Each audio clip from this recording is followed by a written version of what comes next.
the beauty industry keeps trying to sell you products and makeup and trying to make you believe that you have to look a certain way to feel confident, when in reality confidence comes from within. It's being confident not because you look like the standard, not because you look like the girl that's in the commercial. It's because you love and accept your body genuinely for how it is. I love Pinterest boards and travel content and looking at what people have done, but it's also good to differentiate that from who you are and what you have done as well, and just learning to love and accept yourself for who you are right now. Mic check. Testing. Guys, I got a microphone. I actually got a microphone. Now you might not hear all the background noise and the construction that's going on next door. Hi guys, welcome back to my podcast. My name is Lauren, and today I want to be talking about how we need to stop looking for things to fix in our life, in our reality. Social media plays a huge factor in trying to convince us that our life that we are living is not enough, that we need to be doing more, that we need to be putting in more work, that we need to get more money, get a better body, look a certain way, get better products. Like, even when it comes to doing, like, going on healing journeys, okay? I say the quotes because there's no end to a healing journey. You can never be fully healed. It's rather just inner work. But even promoting that, it's always like there's something that needs to be fixed. So maybe it's a bit hypocritical of me to be making this podcast and like these episodes, but I just want to talk about it because I feel like it is so toxic and it can really send people into a spiral. You're scrolling all day, you're seeing different influencers. Like, Instagram doesn't even push your friends to the top anymore. It's literally just random influencers. But they're always promoting something. They're always promoting a routine. They're always promoting going to the gym. They're always promoting, living and traveling and going certain places. And it can really just make you feel like your life is not good enough and what you're doing is not good enough. And I feel like that then creates a lot of pressure that we put on ourselves of what we should be doing and what we constantly need to fix about ourselves. So this can look like, oh my gosh, I need to start eating better. I need to go to the gym. I need to commit myself to this plan. And maybe it's one of those things that you have been on a journey with for so long, and every time you try and do something, every time you commit yourself to something, even if you reach that thing, you always still feel like you're not good enough and what you're doing isn't enough. And I think that's where it just can become this like mental spiral, this mental like loop that you get trapped in of like, I need to do more, but in reality, like, you have to come back and just accept that you are enough. And I know that sounds really cliche and so like typical quote, like, you are enough, like whatever, but it's true. Social media tries to sell us these things all the time, and influencers, aka me, I haven't even posted my podcasts, but as I post them, I'm gonna be an influencer, so I'll be trying to sell you something too, maybe. I'm gonna call myself out right now, but influencers literally try to get you to follow them because it's like, wow, look at their life, look at what they've done, look at what they're talking about, where they've traveled. Like, it's cool to admire those things and it's cool to, get inspiration. I believe in manifestation. I love following, I love Pinterest boards and travel content and looking at what people have done. But it's also good to differentiate that from who you are and what you have done as well, and just learning to love and accept yourself for who you are right now. Because if you can't learn to love and accept yourself for who you are right now, you're not going to be able to do it when you reach a certain goal, or when you look a certain way, or when you work a certain job. Like, you're never going to feel fulfilled. And I think inner fulfillment comes with slowing down, being present, being grateful for practicing this on a daily basis, practicing gratitude on a daily basis of everything that's in my life, everything that I have, everything that I've done, and showing yourself the compassion and empathy for everything that you've gone through and everything that you've dealt with. Because life is hard. Life is hard. Life is hard for everyone. Everyone has their own struggles. Even if you look at someone and you think that their life is perfect, it's not. And if that's an image that someone is trying to sell on social media, again, that's them marketing to you that you need to be doing what they're doing in order to feel fulfilled like they are. But in reality, they have their own inner struggles. Everyone has their own struggles. And so it's like, you just have to slow down and be present and be here and just love and accept yourself for everything and be proud and really just show yourself love, compassion, and gratitude, and try to kind of cut out that noise, cut out those expectations, cut out comparing your timeline to theirs, comparing your past to what they've done, and comparing what you want to do to what they've done. And this comes back to consumerism as well, because companies will try to market their products to make you feel like you have to get their products in order to feel better about yourself, that you have to buy this certain thing and then you will automatically feel like this, you know? It's like they're trying to market you through psychology to make you think and believe that you need their product. That's literally the basis of marketing, and there's entire teams that get hired to do that. I think in first world countries too, like consumerism is so huge to the point of like everyone, you can even reach this point of where you have everything you need. I mean, most people in first world countries have everything that they need, but they still believe that they need to keep buying, keep improving, keep looking for things to fix, looking for things to go out and do to fulfill their life. These external things are not going to fix anything that's going on inside. It's not going to give you the fulfillment, and it's not going to give you the happiness that you think you're going to get. That comes from within. That all comes from within. And for me, like, I know for women, the beauty industry is huge. The beauty industry keeps trying to sell you products and makeup and, you know, trying to make you believe that you have to look a certain way to feel confident, when in reality, confidence comes from within.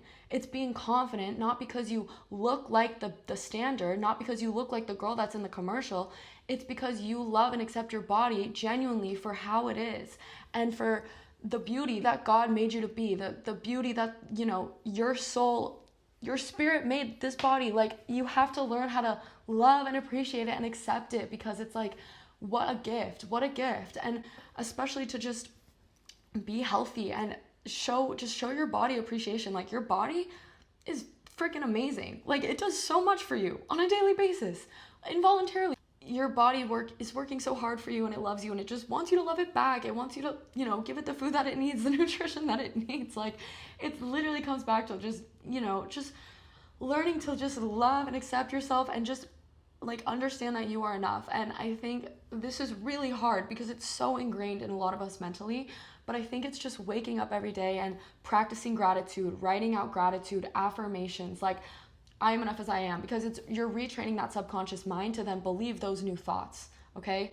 And this comes back to awareness. You have to be aware of the thoughts that you have, of the comparison that is going on within when you see someone walking down the street, when you're scrolling on Instagram, when you're seeing a billboard, because it happens with everyone. And it just comes back to being aware of those thoughts and stopping them right when you notice them. I don't mean to, again, get spiritual, but I'm gonna get spiritual because I believe in meditation, and I believe that it is so helpful. A lot of people think that it's like some like outsider Buddhist thing, but it's really not. Like, it's so widespread, and I feel like it's just gaining more popularity, and there's so many books about it now, and so much, you know, podcasts out there. Like, it really helps a lot. But this is how you can train yourself to really become aware of that inner roommate. Everyone has their inner roommate. Everyone has that inner critic, and that inner critic can look very different. It can look like there's different, like, honestly, there's different stereotypes for your inner critic. Like, there's the taskmaster who's always wanting to do things, like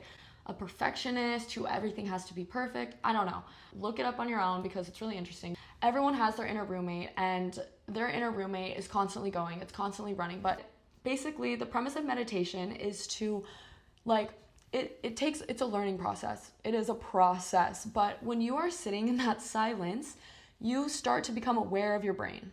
And your brain is running down, you know, your brain just keeps going. It's really hard to just shut off your brain and to not follow the different rabbit holes that it's trying to take you in. But normally, we usually go down those different rabbit holes. We usually go down those different thoughts, and we usually kind of believe what we're thinking. And there's a book about this now called Don't Believe Everything You Think. And again, there's so much more awareness. But the basis of it is you're watching your brain. You're observing it, trying to take you down these different rabbit holes, trying to take you down these different beliefs that you've learned. And you are sitting in that stillness, and you're just observing it. And you're just watching it, and you're not running off with it. You're letting it do its own thing, and you are just separating yourself from it.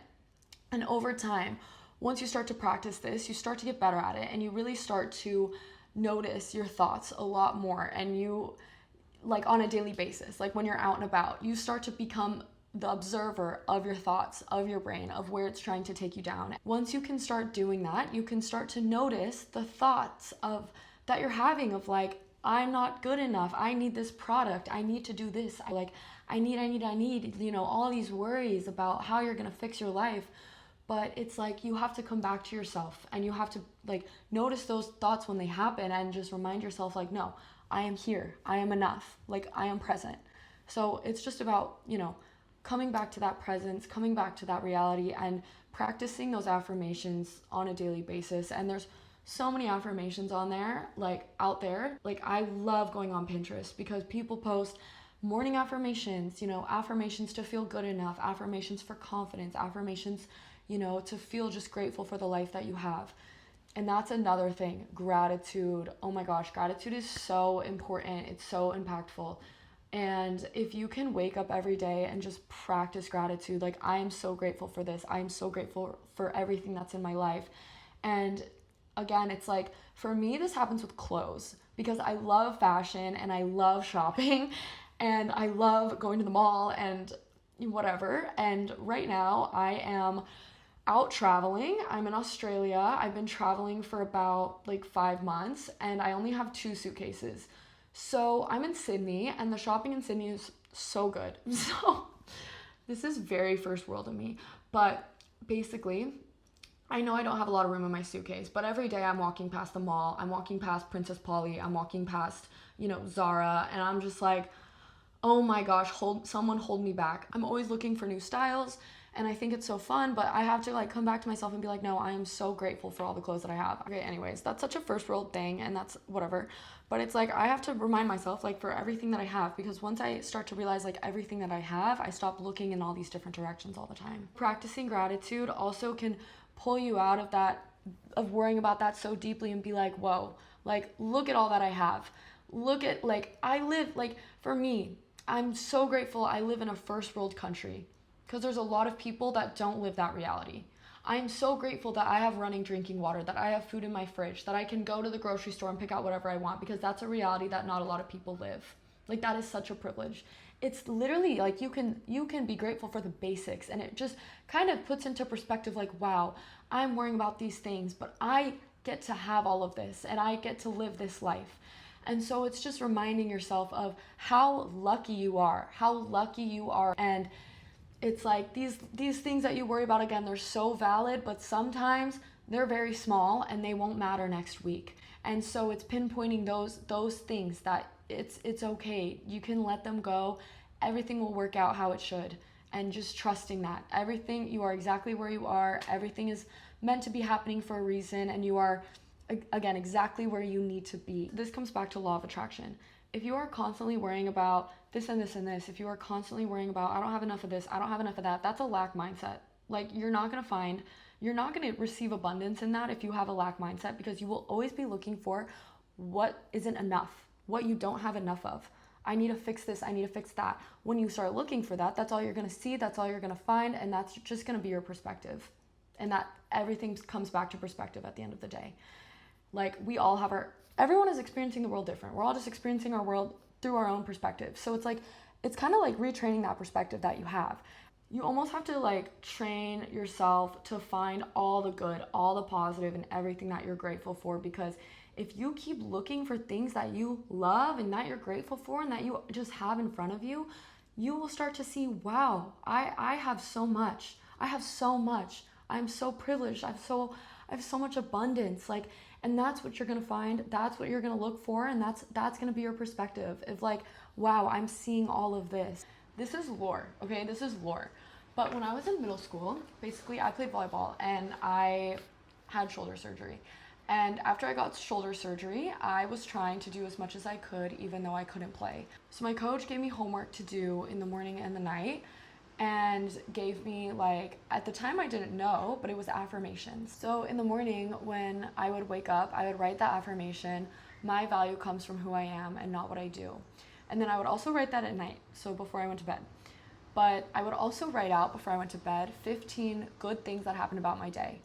And when I first got assigned this homework, I was like, girl, I don't want to be doing all this. You know, like I already have school. My middle school homework, I already have school. Like, I don't need to be doing all this. But she was like, you have to do it every day. And like, she would genuinely check if I did it. And so I was like, okay, fine, I'll just do it. And so every day I did it. And honestly, thinking of 15 good things about my day at the time was really hard. Like, that was really difficult. But it could be anything. It could be anything small. Like, I took a shower. That's great. I walked to the grocery store. That's great. At the time, I wasn't doing that. But like, you know, you get the point. So I would basically do that every single day. And over time, it actually trained my mentality to find all the positive things that were happening. And this related to volleyball, because volleyball is like a game of mistakes. And actually, this in volleyball translates a lot into life. Because in volleyball, if you're ruminating over the mistake that you just made, you're likely just gonna keep making more mistakes.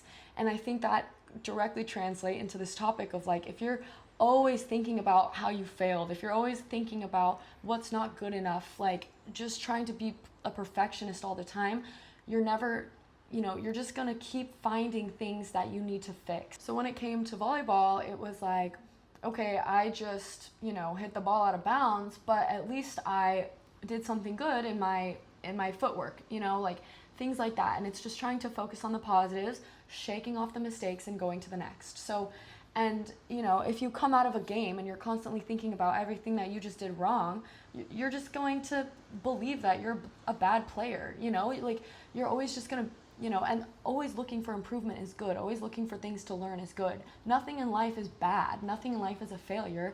It's all just something to be learned from in every single situation. And it might, there was also, and then there was 2 affirmations that you would write. So it was, my value comes from who I am, not what I do. The other one was, everything I do is an opportunity to learn and grow. So everything in life is an opportunity to learn and grow, no matter what it is. I don't think anything is good or bad, like positive or negative. Of course, it's the experience that can be a little bit down. It's the experience that can be a little bit perceived as negative, perceived as bad, but I don't think it's good to label those things as good or bad. It's rather just an opportunity to learn and grow. So again, I think it just comes back to your mindset, and genuinely, if you can be grateful for any situation that comes, even if it's difficult, you will be completely fine, because you know that anything that's going to happen to you is going to just improve you, you're just going to keep learning from it. And honestly, if you're so on guard all the time that things are going to go wrong for you, you're gonna just keep finding things that just keep going wrong for you.